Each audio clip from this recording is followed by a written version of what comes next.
예, 안녕하십니까. 여러분들의 백만장자입니다. 사랑합니다, 여러분. 예, 비가 간밤에 잠깐 좀 내렸네요. 분위기 좋습니다, 오늘. 여러분들께서 삼성전자를 장기 투자하시는데, 사실상 가장 큰 걸림돌 중에 하나가 아무리 삼성전자가 좋고 날아가고 뭐 이렇게 해도 뭐 물적 분할 한번 해버리면 끝나는 거죠. 그걸로 사실상 어떻게 보면은 뭐 진짜 재미없는 건데, 자 이제 그전에는 뭐 이런 대안을 뭐 하겠다 말겠다 뭐 이렇게 두루뭉술하게 이제 이야기가 나왔는데, 일단 하나가 본격적으로 개선안이 완료가 됐고 5월 달부터 적용이 되는 게 있습니다. 자, 소액주주 울리는 쪼개기 상장 이제 어려워진다. 예, 기업 지배구조 보고서 개선안. 예, 이거는 이제 어떻게 바뀌었는지, 또 앞으로 어떤 게 나올 건지 여러분께 좀 말씀을 좀 드릴게요. 자, 앞으로 예, 물적 분할, 우리가 걱정하는 물적 분할, 예, 그다음 합병, 이런 기업이 예, 또 소유 구조를 변경시키는 의사 결정을 할 때 주주 보호를 위한 정책을 기업 지배구조 보고서에 명시해 공시해야 합니다. 앞으로는 예, 대기업들의 핵심 사업 쪼개기 상장으로 인한 소액주주 피해를 예, 막기 위해서입니다. 이게 금융위원회에서 나온 건데, 금융위원회는 이 같은 내용을 골자로 한 기업 지배구조 보고서 가이드라인을 개정했습니다. 이제 뭐 앞으로 개정할 겁니다. 이게 아니라 개정을 했어요. 그리고 개정 가이드라인은 올해 보고서 제출 시한인 오는 5월 말부터 적용이 됩니다. 다시 말해서 삼성전자는 만약에 물적 분할을 한다 이렇게 되면 올해 5월 말, 지금 이제 벌써 4월 달 다 됐으니까 5월 말 이전이 아니면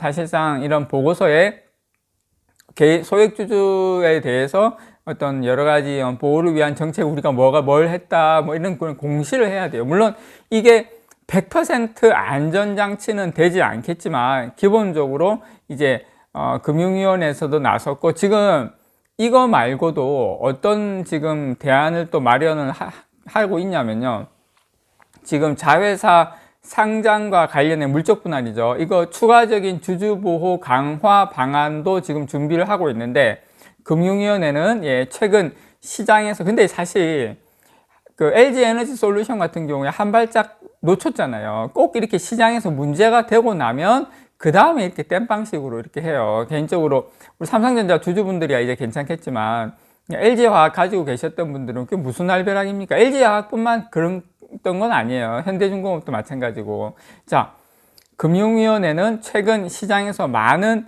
의견이 제기되고 있는 물적 분할 후 자회사 상장, 이 문제와 관련된 이번에 이제 가이드라인 개정 외에도 여러 가지 지금 대책 방안이 지금 이제 강구되고 있는 겁니다. 현재로서는. 예, 현재 강구되고 있는 거, 물적 분할 후 자회사 상장 반대 주주에 대한 권리 방안 장치를 마련하는 거. 한마디로 무슨 말이냐면, 우리 물적 분할 반대한다. 반대하는 주주에 대한 권리 보호 장치를 아예 마련하는 거, 그게 있고요. 그 다음에 물적 분할 후 자회사 상장 심사 시 기업 주주와의 소통 노력에 대한 내실 있는 심사, 뭐 이런 것들을 이제 아예 제도화시키는 그런 것들도 지금 이제 적극적으로 나온다. 그러니까 여러 가지 어떤 대안 방안들이 계속 나오고 있다 이야기를 제가 드리고요. 어쨌든 대통령 후보 뭐 여당이든 야당이든 다 했었던 게 뭐냐면, 예, 어떤 그 모두 물적 분할 자회사 상장 시 기존 모회사 주주에게, 우리가 삼성전자 들고 있으면 우리 주주들에게 예, 신주를 뭐 파운드리든 뭐 메모리든 이렇게 새롭게 분사하는 그 회사의 주식을 우선 배정해서 주는 거, 이건 뭐 공약으로 발표를 한 거기 때문에 일단 그런 부분의 방향도 아마 뭐 조만간에 이렇게 되지 않을까 그렇게 생각합니다. 그래서 어쨌든 지금 이게 대표적인 개정 이번 내용은, 핵심적인 내용은 뭐냐면, 물적 분할 관련 주주 보호 원칙이 이제 신설되었다. 이 부분에 대해서 전혀 없었던 부분이 이제 확실하게 물적 분할 들어가고 주주 보호, 이게 원칙이 완전히 신설되었다는 게 상당히 큰 의미가 있고요. 과거에 뭐 LG화학, 뭐 카카오, 뭐 포스코, 뭐 현대중공업까지 이런 회사들의 어떤 물적 분할 과정에서 기존 주주 권리 보호에 대한 비판이 엄청나게 거셌죠. 이를 반영한 것으로 해석이 됩니다. 이게 근데 한번 이렇게 이런 안전장치가 마련되고 사회적 분위기가 되고 나면 이제 큰 회사들은, 뭐 작은 회사들도 물론 마찬가지겠지만 이렇게 대놓고 물적 분할은 이제는 사실상 우리나라에서는 끝난 것 같아요. 그래서 물적 분할을 통해 가지고 이 모회사 핵심 사업이 삼성전자 같은 경우는 뭐 파운드가 되거나 뭐 메모리가 되거나 이런 거죠. 자회사로 분리 상장되면 모회사 어떤 주주 권리가 침해되는 이런 주가 하락 등 소액주주 피해가 가중된다는 목소리가 많이 있었는데, 이렇게 되면 더 이상 피해는 이제 크게 발생하지 않는다. 즉 금융위원회에서 이 가이드라인에 기업은 합병, 영업 양수도, 그 다음에 분할, 우리가 알고 있는 분할, 그 다음에 주식의 포괄적 교환 및 이전, 그러니까 한마디로 말해서 물적 분할 말고 어떤 사업의 어떤 뭐 합병을 한다든지 뭐 영업 양수도를 한다든지 뭐 여러 가지 주식 포괄적 교환을 한다든지 이런 모든 지배 구조가 바뀌는 거에 대해서 이런 변경에 대해서 주요 사업 변경에 대해서 소액주주의 의견을 수렴하고 반대주주 권리 보호 등의 주주 보호 방안을 강구해야 하는 원칙을 신설했다는 겁니다. 그래서 혹시나 삼성전자 장기 투자를 하려고 하시는 분들 입장에서 이 아리까리하게 만약에 남아 있었다면 이제는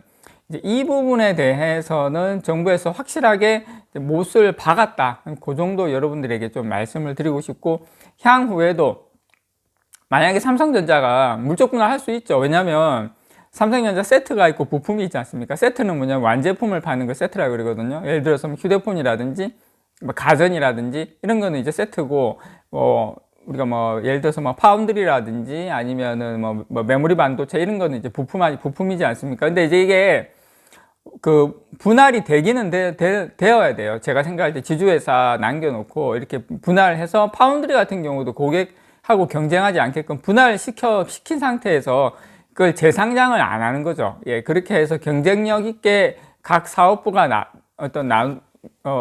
나가면서 그 분할된 각각 쪼개진 거를 우리 주주가 다 가진 주식으로 다 갖는 거예요. 그러면 삼성전자가 사실 지금 뭐 시총 400조, 500조 회사가 아니거든요. 파운드리만 막 분할을 하면 TSMC하고 같이 시가총액으로 나누면 지금 너무 파운드리 분할했는데 한 50조밖에 안 돼. 근데 TSMC는 1000조야.